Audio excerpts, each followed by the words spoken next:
harus ada istilahnya batas akhir, batas maksimal berapa jumlah tanah yang bisa dikonversi, ya kan begitu. Jangan sampai semuanya juga diambil, kan begitu. iya. Tetap butuh makan, artinya pangannya harus tetap ada, kan begitu. Kalau pangan harus tetap ada, berarti sawah harus ada, ya kan. Sekaligus yang kerjanya, yang ke sawahnya. Nah, yang ke sawahnya. Kalau pangan sawahnya ada, yang kerjanya nggak ada. Kalau Ya kan? untuk skala Kabupaten Subang itu masalah pangan saya rasa aman. Aman ya, aman. Terus kalau berbicara masalah industri juga sudah sesuai dengan tata ruang. Ya. Nah itu. Nah permasalahannya kalau bisa nanti ngobrol sama Pak Bupati, jangan sampai perluasan untuk industri diperluas gitu. Kalau zonanya di sini ya di sini. Iya.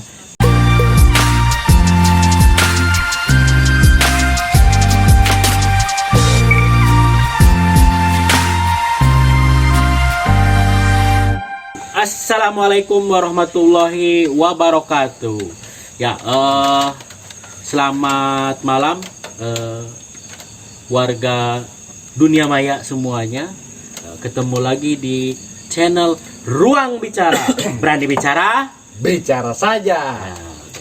Oke, hari ini episode ke-6. Episode ke-6 channel Ruang Bicara.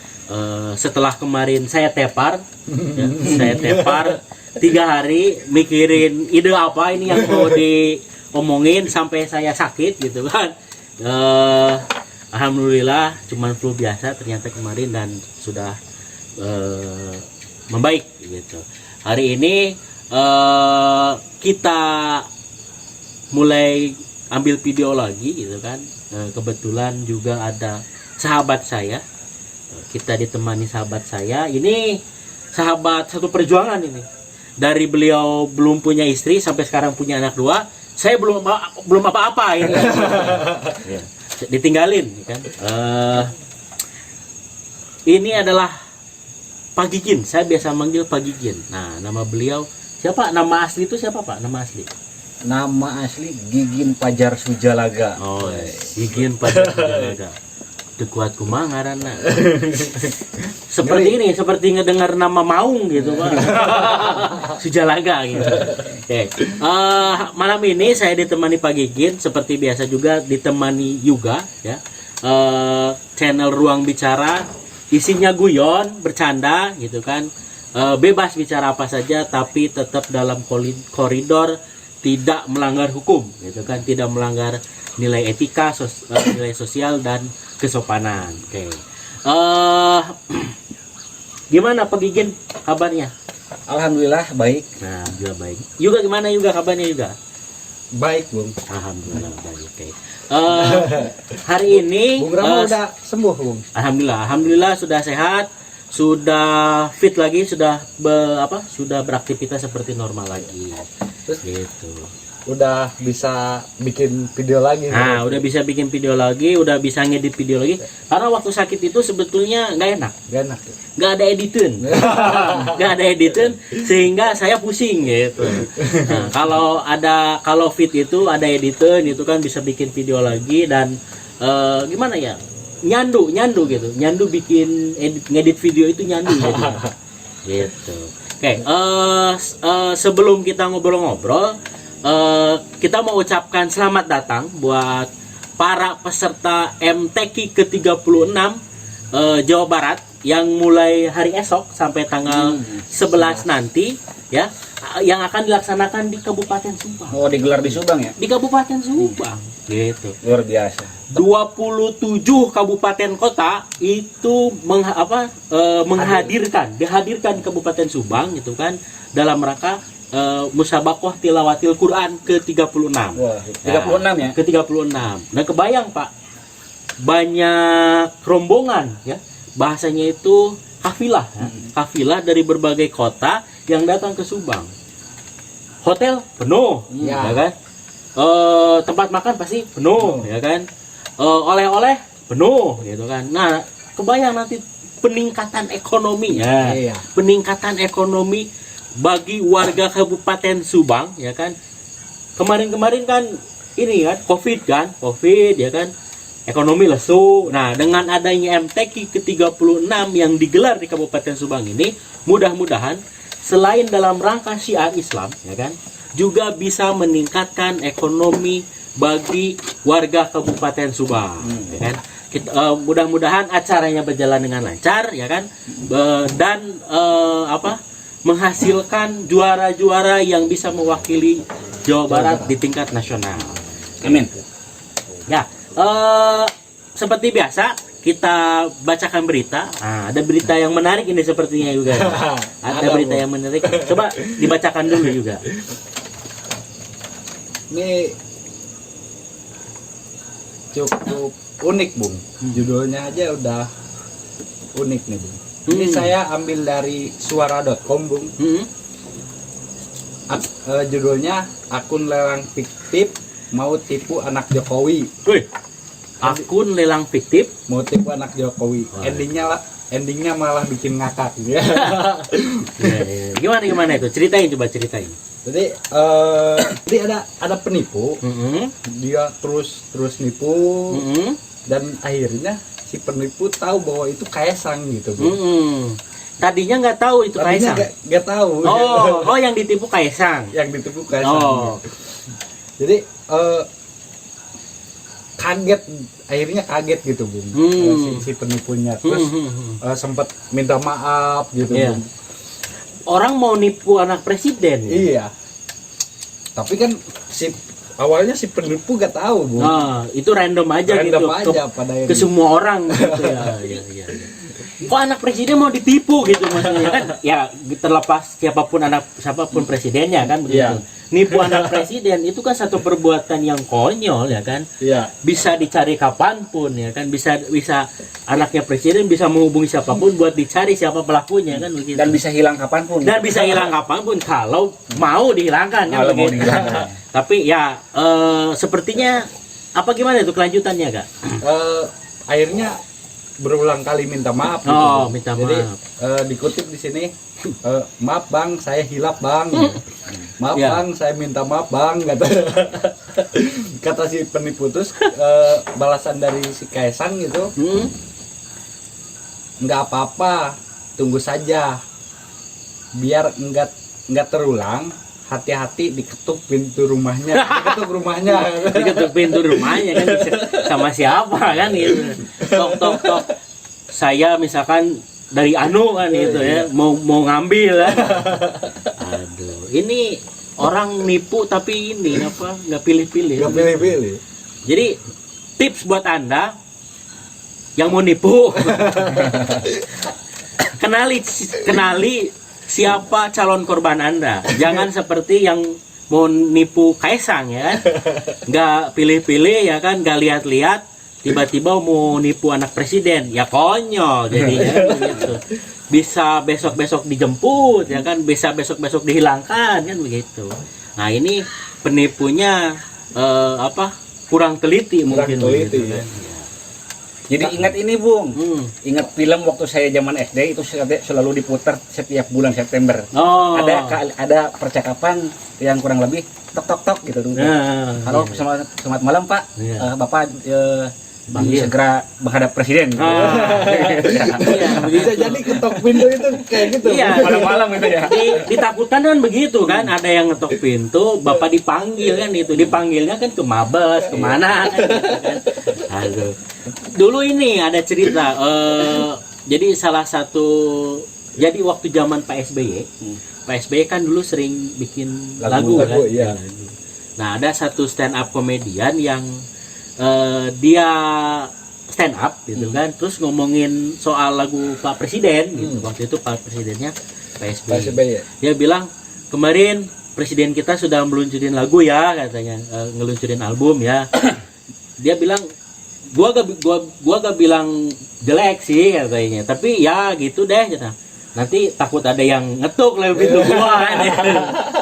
Aduh, ya hati-hati lah, artinya kan sekarang kan zaman demokrasi ya kan, tidak mungkin ada lagi yang ngetuk pintu terus dihilangkan, tapi ya harus hati-hati juga tetapkan bahwa cara bicara kita ya kan, terus kemudian isi dari oke lah kita kritik gitu kan, tapi kritik tetap dengan bahasa-bahasa yang benar kan, kritik begitu. membangun. Nah, kritik yang membangun itu kan bukan kritik yang jatuhnya adalah melecehkan ya kan, jatuhnya adalah menghina dan lain-lain.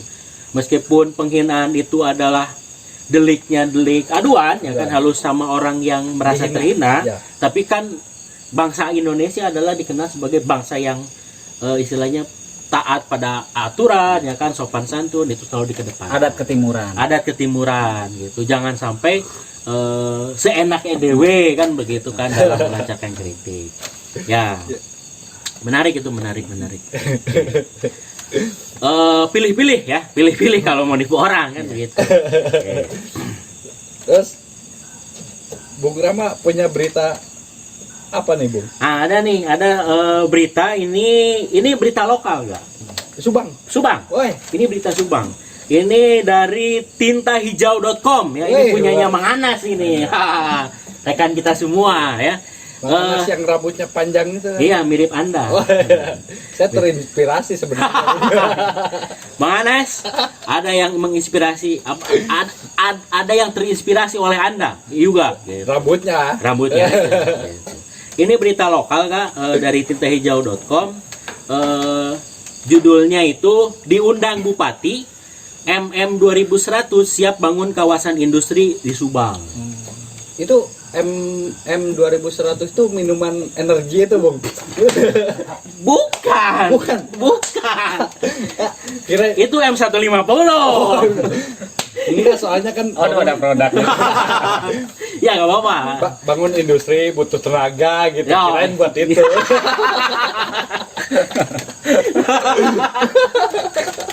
Itu minuman energi itu. Bukan. Ya, MM 2100 itu ini operator kawasan. Sama seperti yang sekarang sudah ada Taifa Industrial ya. Terus kan? yang di daerah Cikarang. Bukan, masih di Subang. Surya Cipta. Ya, itu MM 2100 itu pengelola kawasan industri.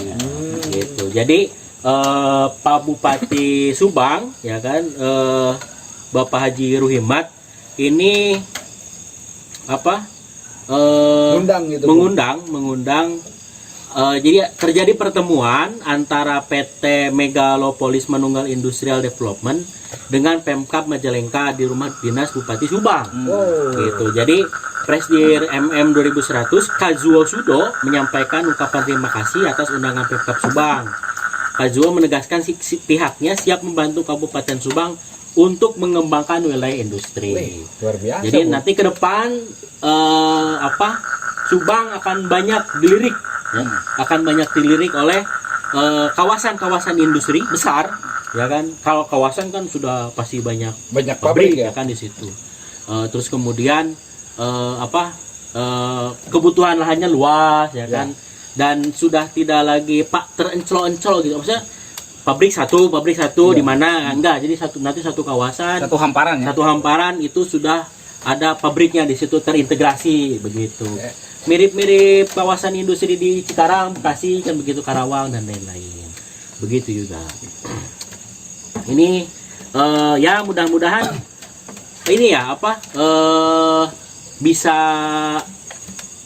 menyerap tenaga kerja lokal itu kan, khususnya kalau dari pikiran saya pribadi, menyerap tenaga lokal kaum pria. Nah, ini menyerap tenaga pekerja dari kaum pria, dari laki-laki, agar kaum laki-laki itu tetap menjadi tulang punggung. Ya kan? Agar tulang punggungnya tidak berpindah jadi tulang rusuk gitu. Nah, itu ramai, itu banyak diomongin kan sekarang ya.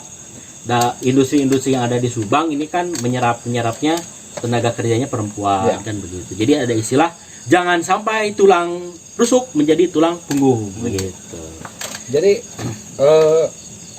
hadirnya kawasan, Bung, di Kabupaten Subang itu koalisi pemuda desa tak kerja bakal bubar kayaknya. Nah, itu ya koalisi pemuda desa tak kerja.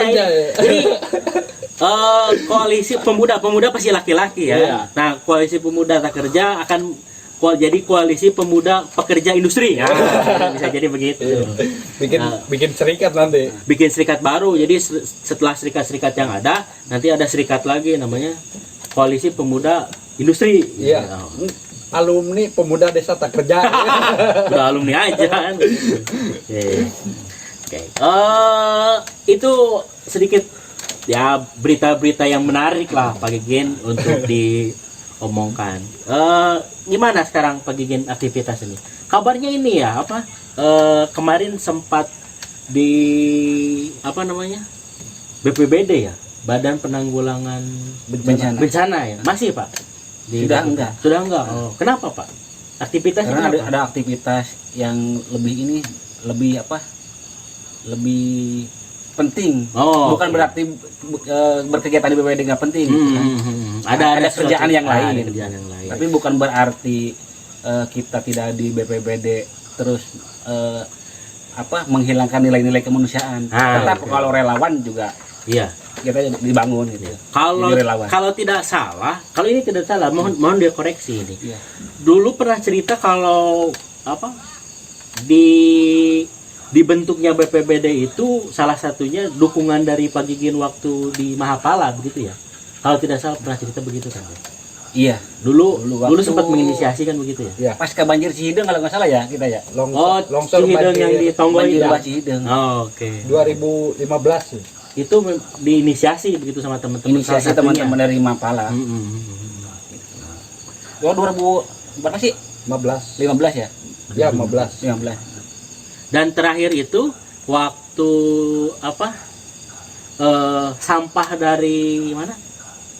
Sampah dari TPA Panembong. TPA Panembong itu yang turun itu pagi masih turun kan di situ kan? Masih di BPBD. Masih baru di BPBD. Baru di BPBD.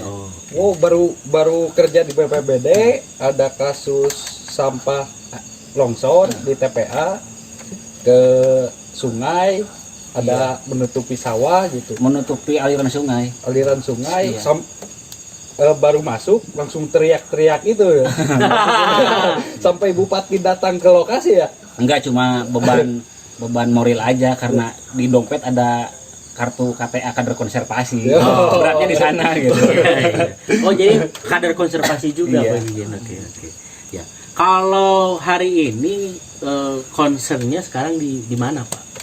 Concern ya. Maksudnya apakah ikut juga tetap di pemerintahan atau di mana begitu, atau sedang fokus domba gitu. Fokus apa ya kan terakhir itu kan kita ketemu ya di channel Kabar Subang TV. Pak Gigen sedang mengembangkan domba ya kan, mengembangkan domba, peternakan dombanya yang sudah 3 tahun berjalan waktu itu kan. Nah lepas Idul Adha ini kan ya artinya normal lagi kan untuk penjualan domba. Nah, sekarang sibuk di mana Pak? Kalau sekarang lagi mencoba fokus di pertanian, pertanian sama peternakan. Karena kalau sekarang banyak yang berbicara bahwa kawasan itu seksi, industri itu seksi. Ketika kawasan sudah jadi dan industri sudah jadi, ada yang lebih seksi. Apa itu Pak? Iya, dunia pertanian sama peternakan. Dunia kirain yang lebih seksi aura kasih. Ya. Pertanian dan peternakan. Iya, karena memang ini ya industri itu meningkatkan ekonomi ya kan, meningkatkan daya beli, tapi kebutuhan orang daya belinya kalau bahannya tidak ada juga apa kan begitu, maksudnya tidak ada ya beli apa kan gitu. Artinya pangan itu kan salah satu kebutuhan pokok dasar manusia yang tetap harus diperhatikan ketersediaannya, karena memang pangan itu nomor 1 ya. Sandang pangan papan kan begitu kan. Dan apa jadinya kalau industri banyak tapi pangannya tidak ada, ya kan, sementara pekerja butuh makan kan begitu. Dan ya itu memang satu ini ya, harus ada yang concern gitu kan, harus ada yang concern selain daripada peningkatan ekonomi melalui peningkatan industri dengan penyerapan tenaga kerja. Pemerintah juga harus memperhatikan bahwa ketersediaan pangan itu ada atau tidak. Kalau tidak salah juga masih di tinta hijau itu kan dulu beberapa minggu yang lalu ya Pak Bupati masih ngomong pemuda harus kembali ke sawah ya, pemuda harus kembali ke sawah. Nah, ya ada yang unik Bung dari berita itu Bung. Kenapa? Pemuda harus kembali ke sawah.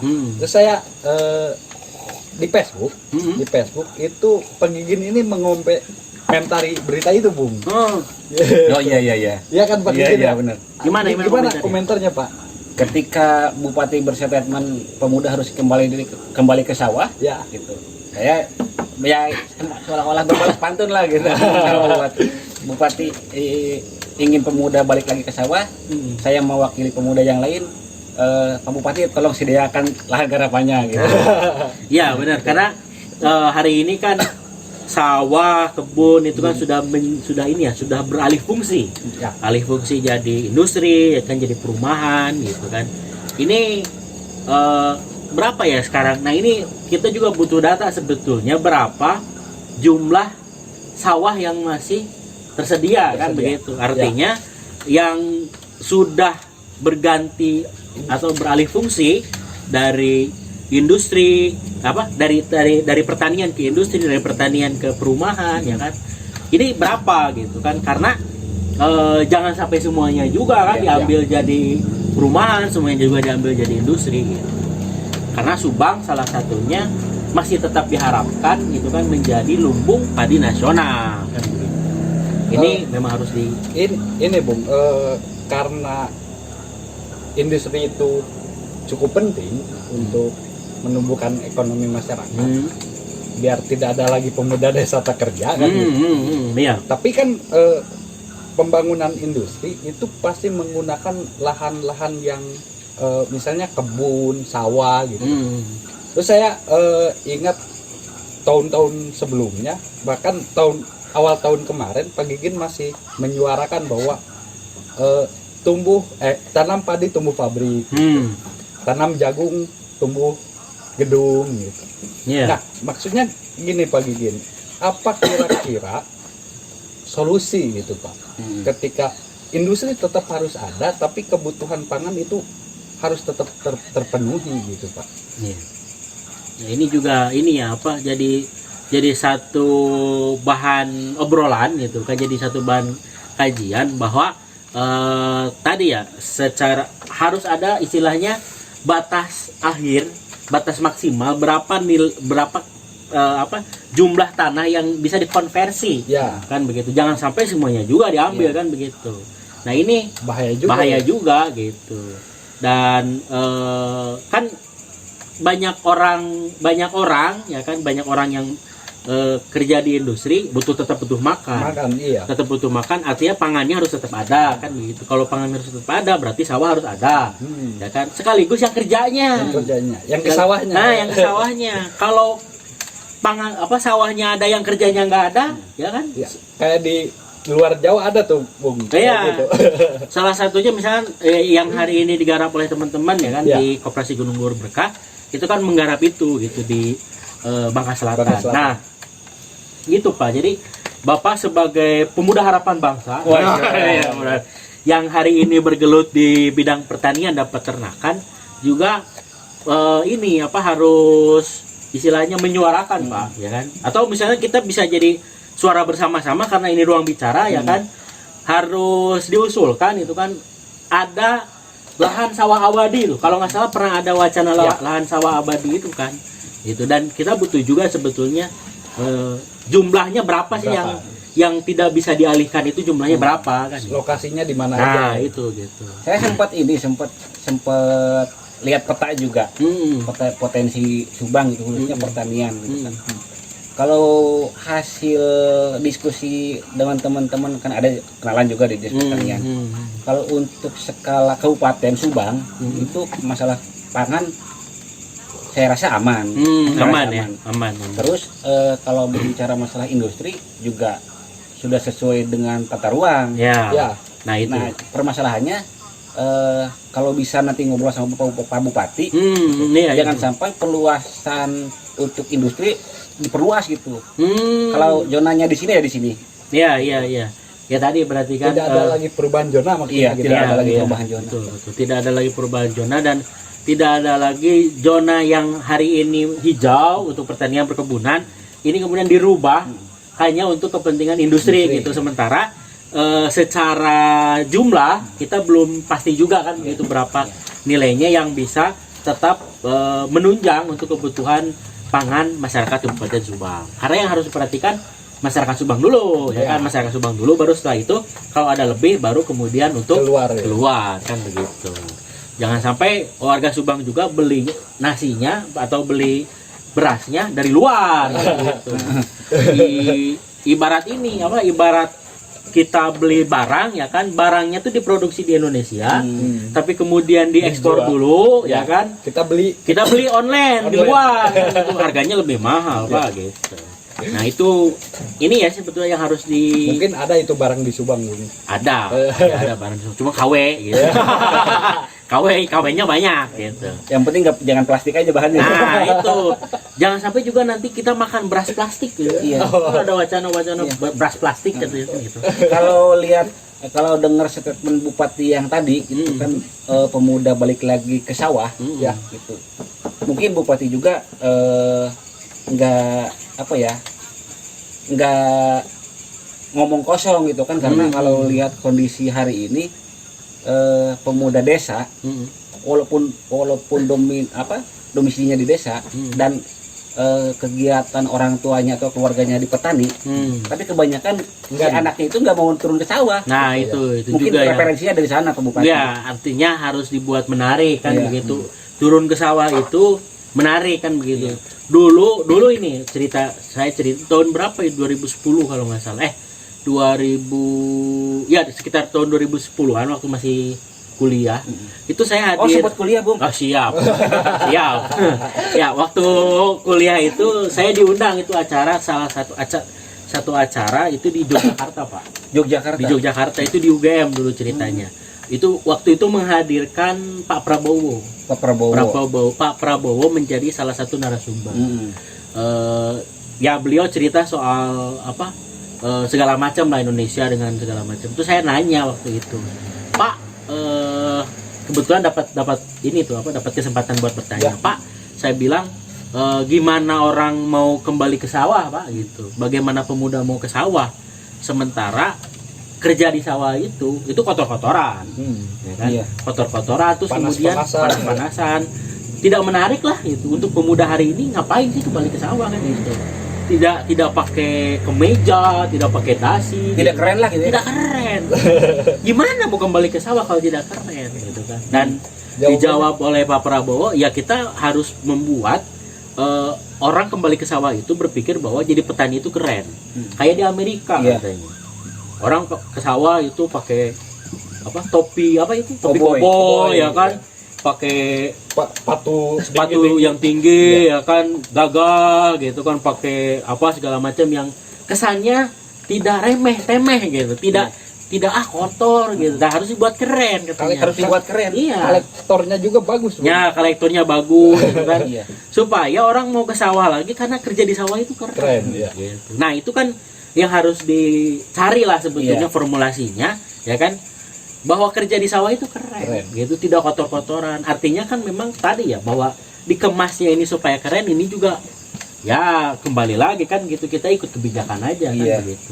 Nah inilah yang kemudian harus diomongkan, bagaimana cara formulasinya kembali ke sawah itu keren. Nah itulah kira-kira kan begitu. Waktu itu pertanyaan dijawab seperti itu oleh Pak Prabowo. Tapi selamat sampai Subang. Salam. Perjalanan pulang. Alhamdulillah diongkosin. Bukan sama Pak Prabowo. Diongkosin sama kampus.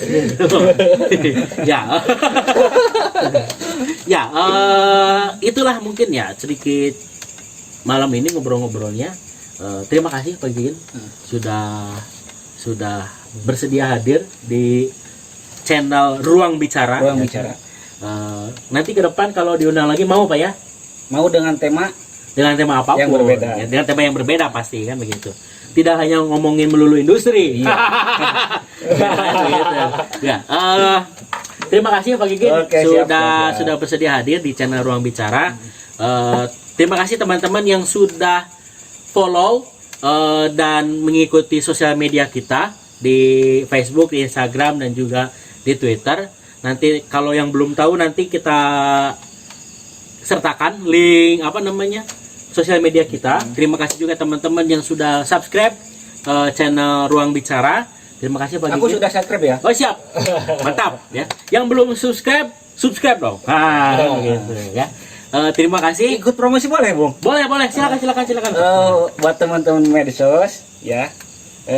Nanti subscribe juga. Nanti kita kasih linknya di bawah ya, Linknya Pak ya. di bawah ya. Kasih di sini linknya di sini ya kan. Terus kemudian silakan ada link saya itu khusus kegiatan alam bebas. Oke. Gitu. Survival dan lain sebagainya. Siap, mantap.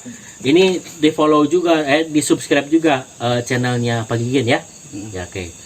Terima kasih Pak Gigin. Sukses buat Pak Gigin dengan siap. pertanian dan peternakannya gitu. Oke. Terima kasih buat teman-teman semua yang sudah menonton channel ini. Tetap di channel Ruang Bicara. Berani bicara? Bicara saja. Bila itu topik ya. Wassalamualaikum warahmatullahi wabarakatuh.